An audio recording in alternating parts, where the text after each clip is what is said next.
to be followed by Khabib Nurmagomedov and Conor McGregor. Tony Ferguson back on that UFC canvas for the first time in about a year, taking on Showtime Pettis. Tonight's Fight Clock brought to you by Modelo Especial, brewed with a fighting spirit since 1925.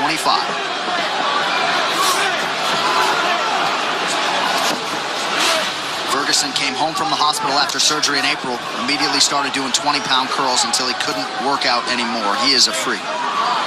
See Pettis going right after the knees right away at Ferguson. Right away. Right after the leg. And it already hurts. You see him limping already. Can't get kicked in the legs. That hurts. And Ferguson returns to him. And you see the scar on the side of his knee.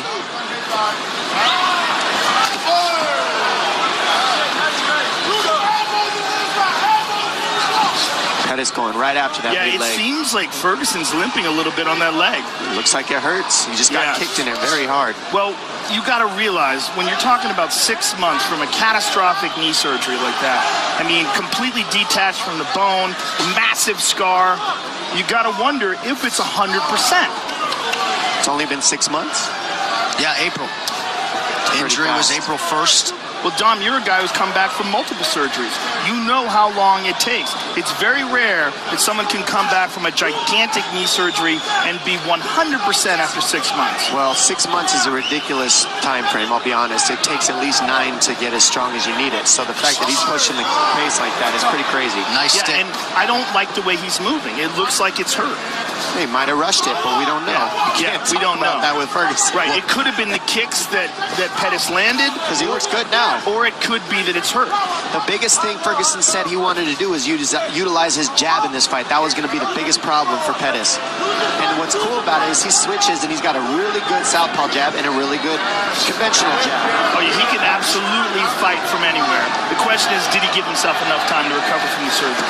And he did no physical therapy. He took his recovery into his own hands. None. I don't know what to say about any of that. I honestly have no words for that. Don't shoot the messenger. He's crazy. I'm not shocked. Yeah. But, I mean, he's brilliant in that regard. Correct. That's his own way.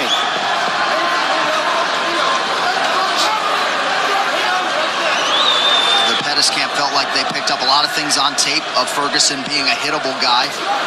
Tony said, watch all the film you want. I'll pick him apart on the feet. We have hit the midpoint of round 1. Blocked it all, though. And nothing landed. Well, he spends a lot of time working on a Wing Chun dummy. He does that. Yeah. I mean, he does a lot of really unorthodox stuff in terms of mixed martial arts. Your friend Eddie Bravo talks about him training for 6 hours straight. I mean, it's absurd. Well, Eddie's trained with a lot of guys. He said he's never seen anyone with the kind of endurance that Tony has. I know you hit that elliptical for 2 hours the other day. I mean, his pressure is crazy. The pressure that he's putting on Pettis right now is silly. This is exhausting to move the way Pettis has to. And he's guessing, too, because look how Ferguson moves his head, switches combination, switches, always giving you a different look, and always pressuring you. And he's not chasing. He's heading off Pettis. Yeah, tremendous pressure. And whatever we thought was going on with his leg earlier might have just been, ooh, and there's another hard leg kick to that leg. But he looks fine. Yeah, nice counter right from Ferguson. And he's using it a lot. Inside leg kick with that leg. He's landed several to Pettis' left leg. Tremendous pressure, though. Look at him. Pettis doing a good job seeing everything. The only thing that worries me is moving back this much is exhausting if you're Pettis. That pressure is just ridiculous. And he's got to clinch him or do something to deal with the pressure. Go to the body of Ferguson, fake a shot, throw uppercut, throw knees, something. Because right now, Ferguson is just on it. All over him. Front kick to the body. Inside leg kick again. I mean, he is just smothering Pettis. Pettis just can't get any space. He's basically keeping him in a phone booth by heading him off. And he's slowing down. You're seeing Pettis' punches coming slower. Well, the key is of what Ferguson's doing game plan-wise is now Pettis doesn't have his trickiness. He can't make reads. He can't have timing because he's moving back the whole time. Blocked. Nice left hand there, stuck by Ferguson. Beautiful uppercut. And look at him, walking him down, talking to him.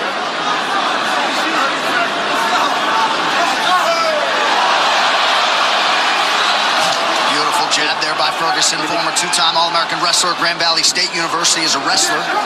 Again, inside leg kick twice. And just does not get tired. It's one of the craziest things about this guy. Sorry, Joe. Go ahead. Just as mentally tough as it comes, and he draws such strength from that. Couple big right hands from Ferguson. Pettis shakes him off.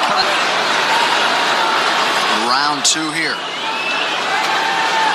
Second round, fighter, you ready? Fighter, you ready? Fight! Well, the pressure's already exhausting, but then you add the fact that he's pressuring by switching stance, so that takes away your counter reads too. And then he's kicking your legs when he switches stance. Yeah, he's chewing. He's hurt, and that's one thing about Pettis. He can finish anything. He's on him. He's on him. He's attacking the leg. Oh, Ferguson bleeding bad here. Busted open. Beautiful by Pettis. And that's the thing, Pettis wanted a war. He wanted to feel this pain, and so he's in it.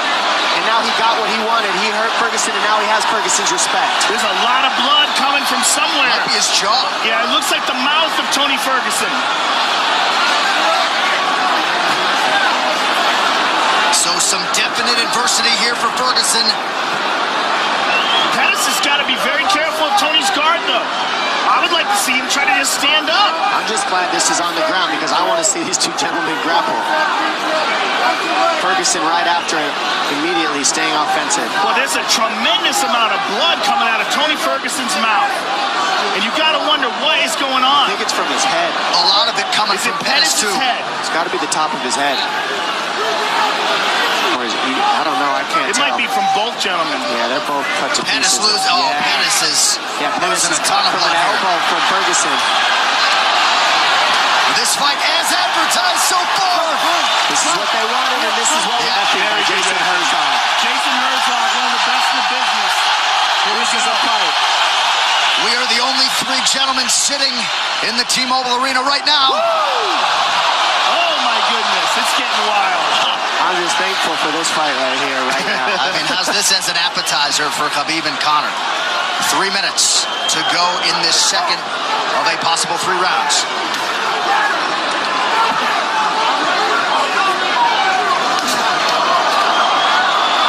Ferguson ripping the body there.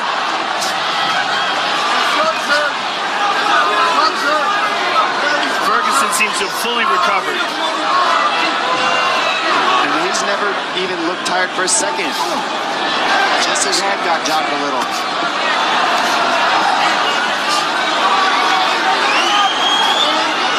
Watch Pettis look for an overhand right. It's there all night. Pettis flat against the cage here. But he's looking like the pressure is just too much again like it was earlier. He landed a beautiful shot in between, and that's what he was saying he needed to do. Find the openings and land. Non-stop output and forward motion from Tony Ferguson. I mean, he puts pressure on you like no one else in the business. Right hand to the back. Oh. Right hand. Pettis forced to retreat here. Under 2 minutes to go in the round. Oh, left hook. Pettis has taken a lot of big shots here, Joe. Oh, big elbow. Ferguson is just He sliced up the left side of him as well now. See, the thing about Ferguson is he loves the pain. He does.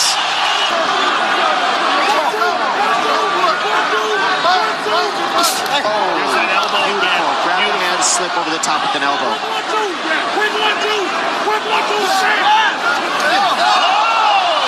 There's the right hand. That's there all night for him if he can fire it at the right time.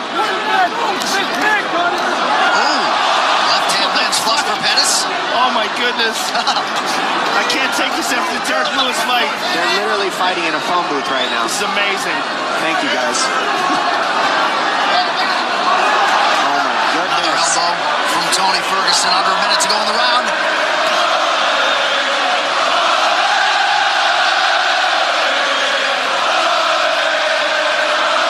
These guys are just exchanging in the corners. Oh, that cut on Anthony Pettis is something else. Nice elbows by Ferguson. He mixes it up so well, and he doesn't stop being offensive. Those are landing very heavy. Ferguson's hitting him very hard. Pettis needs to get on his bike and start moving. He can't sit here like this. And we just got showered with blood here. Gotta move. Final seconds of the round. Pettis covers up. Mixed pressure. Goodness gracious. Right hand. Duke Roufus not going to send his longtime pupil out there.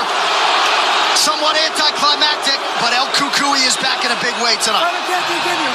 Wow, that's surprising. Broke his hand, can't continue. You know, we sometimes sit here and bemoan the fact that corners don't save their fighters often enough. I know people are going to take issue with this. Any thoughts, Joe, in the immediate aftermath of that decision? No one knows Anthony Pettis better than Duke Roufus. If Duke Roufus thinks it's a good idea to stop the fight, there's no way anyone should disagree with that. He knows what should be done, what shouldn't be done. It's one of his biggest weapons. If he broke his hand, and it seemed like he didn't want to continue either. Yeah. He didn't want to fight this monster with one hand. You know, it's a good move because Tony Ferguson probably would have just beat the snot out of him. And how about the outpouring of emotion from Tony Ferguson? We tried to set it up as best we could, but what the last 6 months have held for this absolute warrior of a human being is truly the stuff of legends. His UFC record lightweight winning streak is now 11. And for Anthony Showtime Pettis,